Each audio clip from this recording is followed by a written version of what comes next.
पेढा कुठे? पेढा पेढा कुठे? कुठे बरं? इथे पेढा आहे. आम्ही खाऊ खाऊ. मस्त लागतोय. आणि बर्फी कुठे? बर्फी कुठे बरं? सापडली. आम्ही खाऊ खाऊ. नको. छान लागते. घोडा आवडला भवानी बाळाला. आणि घोड्यावरचा राजपुत्र कुठे? राजपुत्र कुठे? दूर गेला. आपण आणूया त्याला आणि मग भवानी बाळ त्या राजपुत्राशी खूप खेळणार. काय काय खेळणार? घोडा घोडा खेळणार, बेडूक उड्या खेळणार, काचपुरी खेळणार, खूप खेळणार. हो ना? आणि हो, आपण काय करायचं माहितीये? त्या राजपुत्राला ना गोष्ट सांगायला सांगायची. आणि मग आमचं भवानी बाळ त्या राजपुत्राच्या पोटावर बसणार आणि मग गोष्ट ऐकणार. पोटावरून उठायचंच नाही. कळलं?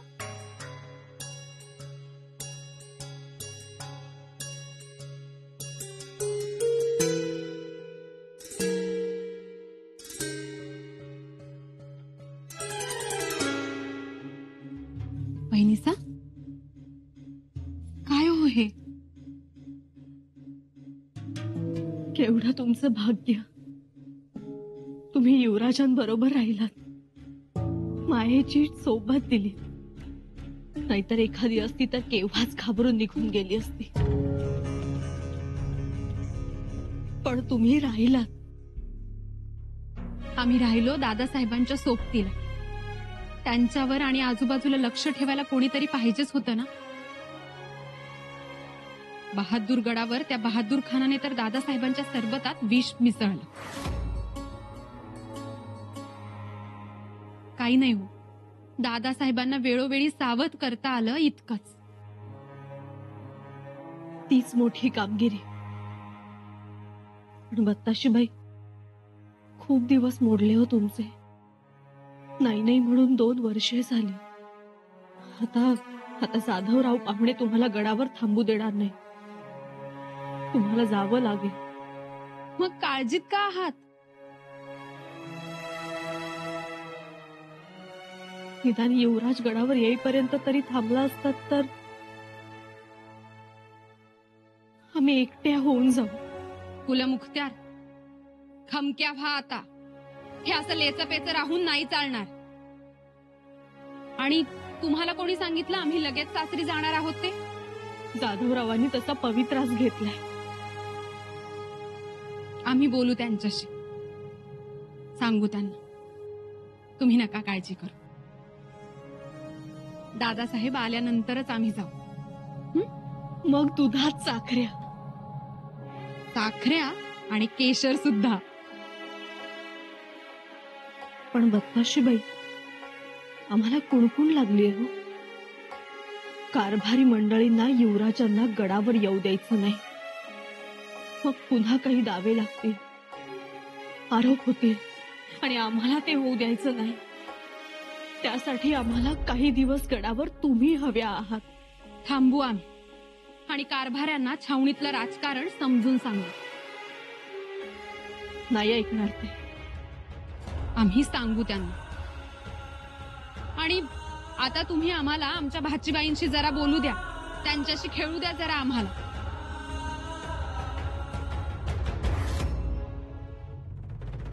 पावलं तुम्हालाच उचलावी लागतील महाराणी साहेब. राजाराम राजेंसाठी आणि स्वराज्य हितासाठी.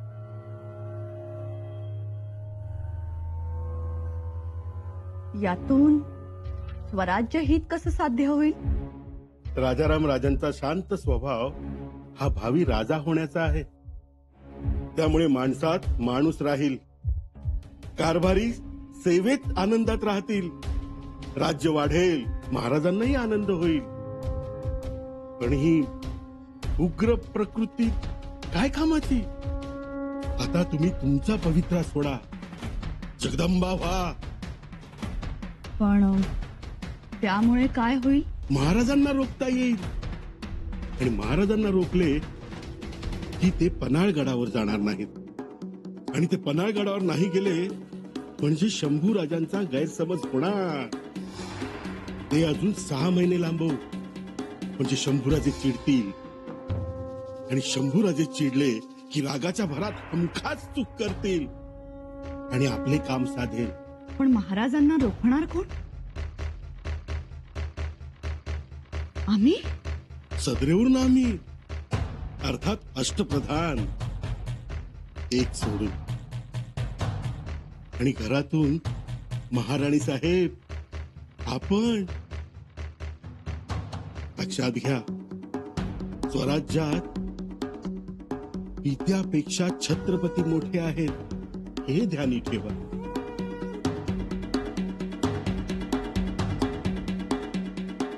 ठीक.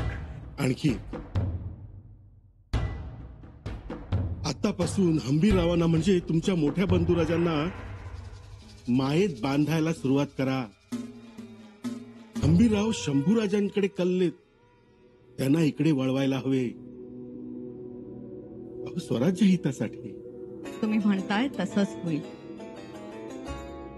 आमच्या बाळराजेंसाठी आणि स्वराज्य हितासाठी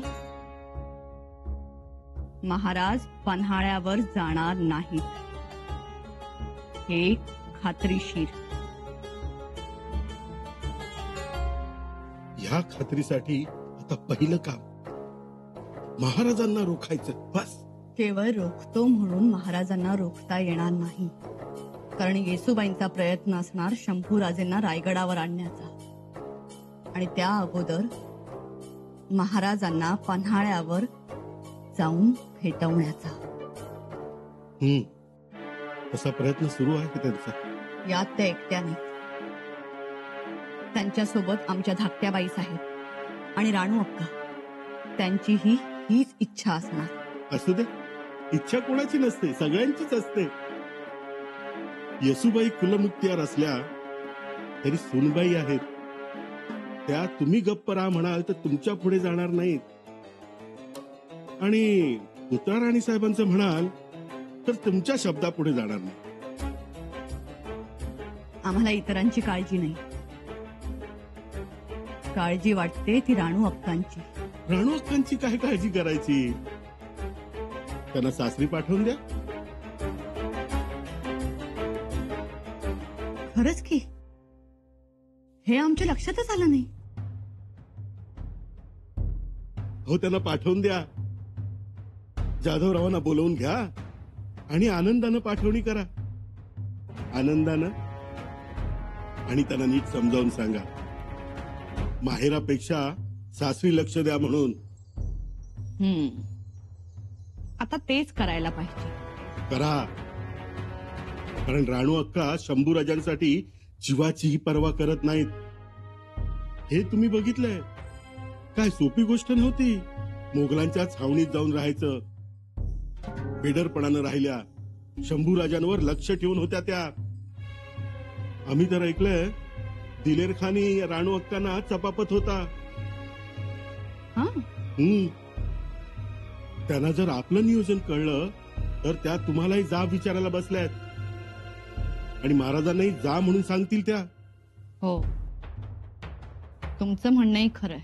म्हणून गोड बोलून पाठवा सासरी, म्हणजे तुमच्या मार्गात अडथळा राहणार नाही. काहीही करा, पण राणू अक्कांना सासरी पाठवाच. बघतो आम्ही. झाड निसवायचं असेल तर त्याच्या खालच्या अनावश्यक फांद्या तोडाव्या लागतात. राजाराम राजेंचं भलं करायचं असेल तर हे करावंच लागेल. करा. मग बघा, पायथ्याला थांबलेलं दैव बुरुजावर उडी मारून आपल्या महालात आलंच म्हणून समजा.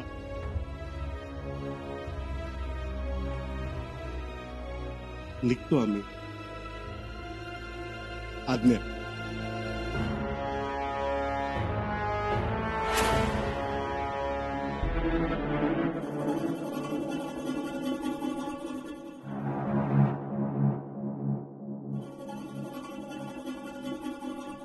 अहो काय सुरनीस, आम्हाला कुठे मुजरा?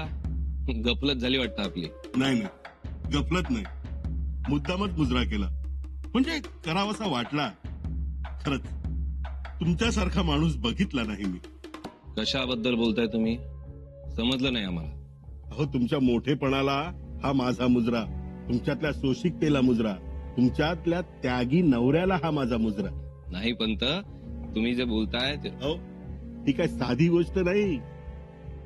आज खिनभर बायको नजरेला दिसली नाही तर माणसं वेडीपिशी होतात. आज आपण घरात आणि बायको बाहेर म्हटल्यावर भल्या भल्यांची टाळकी फिरतात. पण तुम्ही नाही, उलट कौतुक केलं बायकोचं. केवढा विश्वास बायकोवर. म्हणजे बघा ना, आज 2-2.25 वर्ष झाली तुमची गाठभेट नाही, बोलाचाली नाही. पण मेणा दस्त झाला म्हटल्यावर तुम्ही जी तलवार बाहेर उपसली आणि काय म्हणाला माहितीये? अहमदनगरचा किल्ला खणून काढेन पण राणूबाईंना घेऊन येईन. खरंच हे ऐकून आमचं पांगच पिटला हो. हो, कसं आहे पंत, आम्ही पायरीचा दगड ही आमची लायकी, पण महाराजांनी आम्हाला पारखलं आणि गाभाऱ्यात नेऊन बसवलं. एवढा मान दिला. अहो, छत्रपतींच्या पोटचा गोळा आमच्या पदरात, हे आताच समजालं. पण तरीही तुम्ही एवढं करता बायकोसाठी, एवढा विश्वास ठेवता. कसं आहे पंत, एकदा वाण लक्षात आला की परत मळायचं, परत बडवायचं, परत उपणायचं काय गरज आहे ना? सारखं सारखं वारं देत परत उपणायची काय गरज आहे? एकदा लक्षात आलं की आपला मोती दाणा आहे की विषय संपला. हो, पण तरी पुरुषाचा पुरुषार्थ ही गोष्ट वेगळी बरं. तो रणांगणात म्हणजे बायकोच्या पराक्रमानं नवऱ्याची रया जाते आणि नवऱ्याच्या पराक्रमानं बायकोचा मान वाढतो. आता तुम्ही पराक्रम करा. हे गडावर अडकून पडण्यापेक्षा एखादी मोहीम घ्या हाती, नाहीतर मग लोक निंदा करतात मागून. तुमचं म्हणणं बरोबर आहे पंत, पण महाराजांकडून अजून तसा काही प्रस्ताव आलेला नाही. त्यांच्याकडून कसा प्रस्ताव येईल? अहो, तुम्ही जावई नाहीत का? आणि ते कसे सांगणार पाहुण्यांना लढाईला जा म्हणून? म्हणून तुम्ही मोहीम मागून घ्यावी. विचारून बघू. हा, म्हणजे नवरा म्हणून आपलाही आब राहील, गडावर दराराही अबाधित राहील. अहो, राणू अक्कांनी एवढी कर्तबगारी गाजवली, तसे तुम्ही मारा मैदान. अहो, महाराजांपेक्षा मला मोठा आनंद होईल. नाही, ते आहेच मनात आमच्या. बस बस, आता कसं बोललात? अहो, रायगड रयतेसाठी, तुमच्यासाठी सासूरवाडी. आणि सासूरवाडीत किती दिवस राहायचं असतं? 2 दिवस. तिसऱ्या दिवशी जावयाचा मान मानेवरून खांद्यावर ओघळलेला असतो. आणि तुम्ही तर मानी. मोहीम असेल तर ठीक, आणि नसेल तर आपण भलं, आपलं घर भलं, आपली बायको भली. काय तुमचं रास्त आहे पंत, पटलं. पटतंय ना? मग चला या. बाईसाहेब, बघा बरं पीठ. हे नीट भाजून घे. थोरल्या बाईसाहेब, आपण मुतपाक खाण्यात काय करताय? लाडू करतोय. अगं बाई, शंभूराजे अजून स्वराज्यात पोहोचलेही नाहीत आणि आपण त्यांच्यासाठी त्यांच्या आवडीचे पदार्थ बनवायला सुरुवातही केली. हा? लाडू फार आवडतात शंभूराजांना आणि डाळीच्या पिठाचे लाडू तर जास्तच आवडतात. तुमच्या हातचे लाडू खाऊन ते खुश होतील. धाकट्याबाई साहेब, इतके दिवस ते आपल्यापासून लांब आहेत. आता आले ना की गप्प राहायचे नाही. काय खाऊ आणि काय नको असं होईल त्यांना. त्यांच्यासाठीही लाडू करूच आम्ही. पण आता ते पन्हाळ्याच्या रस्त्यावर आहेत. ते येईपर्यंत लाडू खराब होतील. पण मग ही सगळी तयारी कोणासाठी? राणूबाईंसाठी. त्या आता सासरी नाही का जाणार? परंतु थोरल्या बाई साहेब, एवढी काय घाई आहे? आत्ता तर आल्यात त्या छावणीतून. छावणीतून आत्ता आल्या आहेत, पण सासरहून माहेरी येऊन त्यांना कित्येक दिवस लोटले. छत्रपतींची लेक असली तरी ती सासूरवाशीण आहे. आणि सासूरवाशीण इतके दिवस माहेरी धरून ठेवणं हे रीतीला धरून आहे का? नाही, पण थोरल्या बाई साहेब, आपल्या समोर कोणी काही बोलत नाही, पण मागून 10 तोंड बोलतात. आणि आता तर बिलामत होता होता वाचलीये. नाहीतर काय झालं असतं आणि काय नाही. आई जगदंबाची कृपा, आई जगदंबा आपल्या पाठीशी उभी होती म्हणून आपली पोरगी सुखरूप घरी परतली. थोरल्याबाई साहेब, अहो परक्याचं धन ते.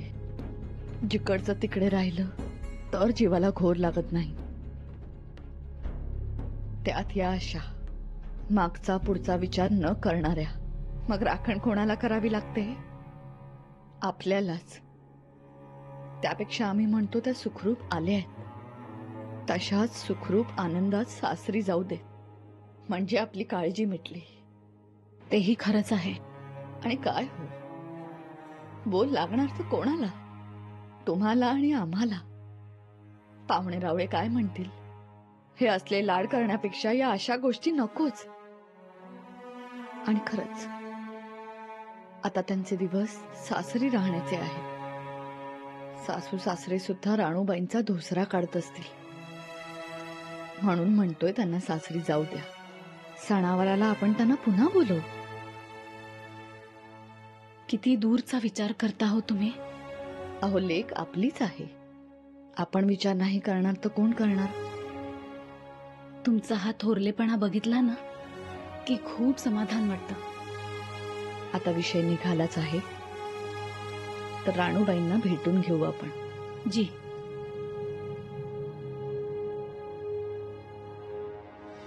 बाळाजी पंत, दर्या सारंग दौलत खानांना पत्र लिहायला सांगितलं होतं, खानदेरीचा तट बांधण्याविषयी.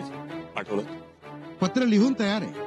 आपली मुद्रा उठली की लगेच रवाना करतो. पंत, तातडीचं पत्र होतं, आमच्यासाठी कशाला थांबलात? परंतु महाराज, मुद्रा. बाळाजी पंत, अहो तुमचं हस्ताक्षर सर्व किल्ल्यांवरील किल्लेदार सरदार ओळखतात. राजमुद्रा उमटवली नसली तरी देखील तो रायगडाचा आदेशच मानतात सगळे. माफी असावी, परंतु महाराज,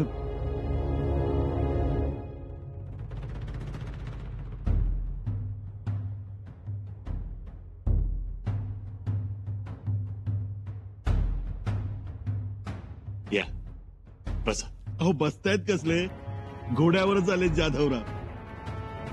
म्हणजे वाईला निघावं म्हणतोय. अचानक? अहो शेवटी आपले जावई आहेत, स्वाभिमानी आहेत. ते थोडंच थांबणार आहेत सासूरवाडीला. जास्तीत जास्त 1-2 मुक्काम. तिसऱ्या दिवशी त्यांचा घोडा पाचार ओलांडून वाईच्या दिशेने. कर्तबगार पुरुष, कर्तबगार जावई कधी राहिलाय का सासूरवाडीला? ते झालं, पण महाराजांनी कुठे जावयाचं नातं लावलंय? नाही लावलं. पण महाराज, आता जाधवरावांची तलवार सुद्धा म्यानातून बाहेर यायला सळसळत असणारच. तेही आहेच. मी काय म्हणतो, एखादी मोठी मोहीम सोपवावी तातडीनं. मोहीम सोपवू, पण इतकीही तातडी नको. राणूबाई दिलेर खानाच्या छावणीतून सुटल्यानंतर त्या दोघांची नीट भेटही झालेली नाही. त्यात मोहिमा कसल्या सोपवतात? अहो, राणू अक्कांचं स्वराज्य प्रेम आणि त्याला जाधवरावांचा पाठिंबा, मग कसला आलाय निवांतपण? परवानगी द्यावी.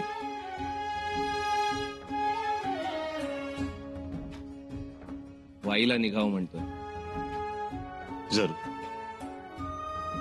आम्ही तुमच्या निघण्याची तयारी करायला सांगतो आणि शंभूराजांना पन्हाळ्यावर भेटायला येणार आहोत. तेव्हा जाताना किंवा येताना वाईत नक्कीच येऊन जा. तेव्हा मोहिमेबद्दल बोलू.